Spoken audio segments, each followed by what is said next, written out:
Okay, so we've got another EcoBoost update. First things first, as you can see, it's got wheels.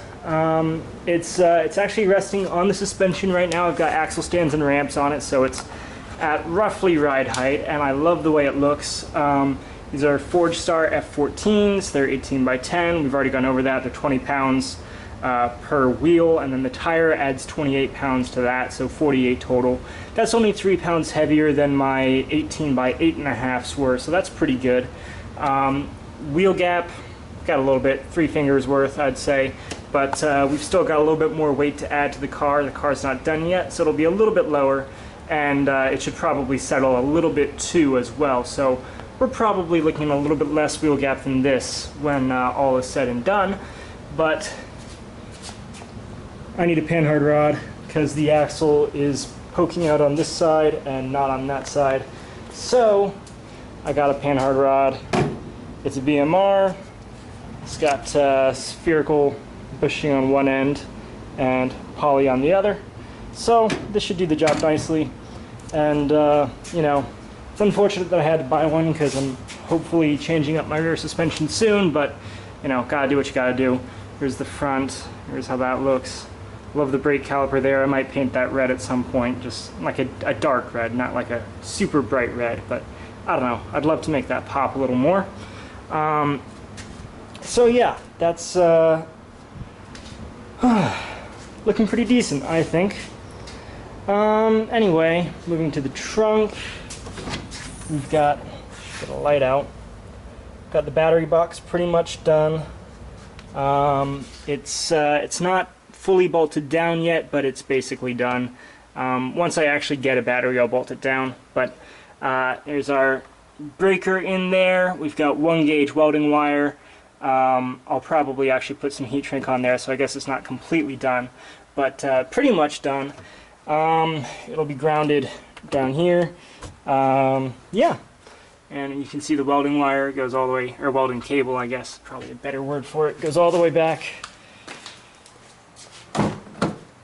through here. I'll hide the wire under the carpet eventually, but you can see roughly how that's routed right now.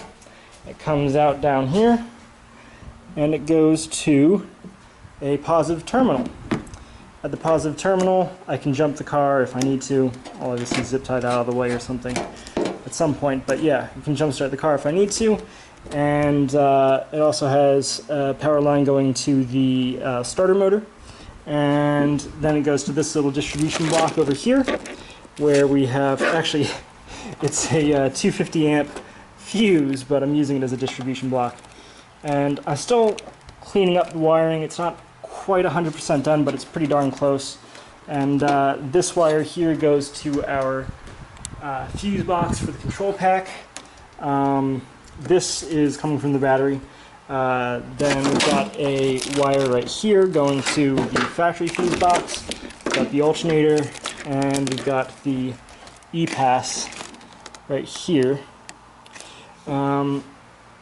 That's pretty much all done. There's a little bit, obviously I want to clean this up. I want to put some conduit on these wires and tape it up and all that.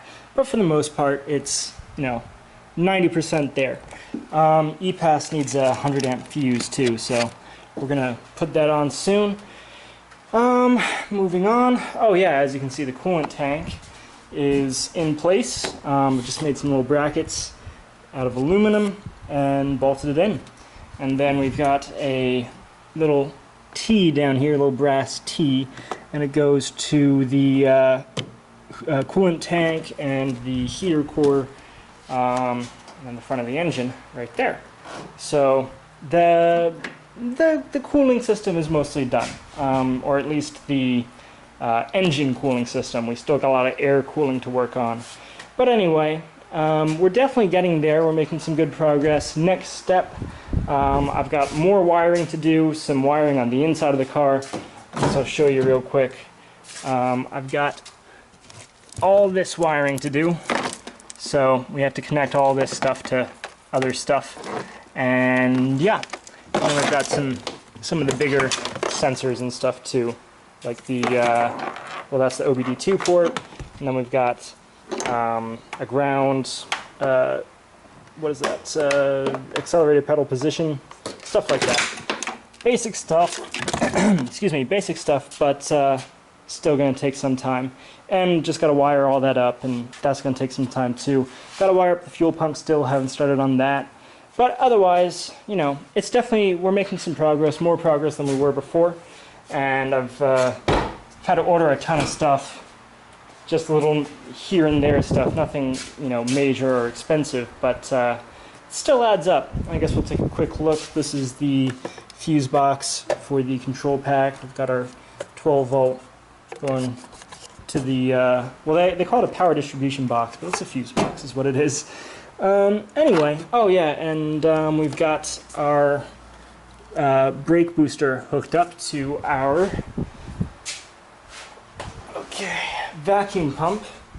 The I want to say 2013 and newer EcoBoosts, or maybe it's the 2012 and newer EcoBoosts, have a vacuum pump built into the head, so that makes plumbing the brake booster a little bit easier, getting a source of vacuum, a consistent, reliable source of vacuum for the brake booster. Anyway, thanks for watching. I hope you've enjoyed this video, and leave any questions or comments down below.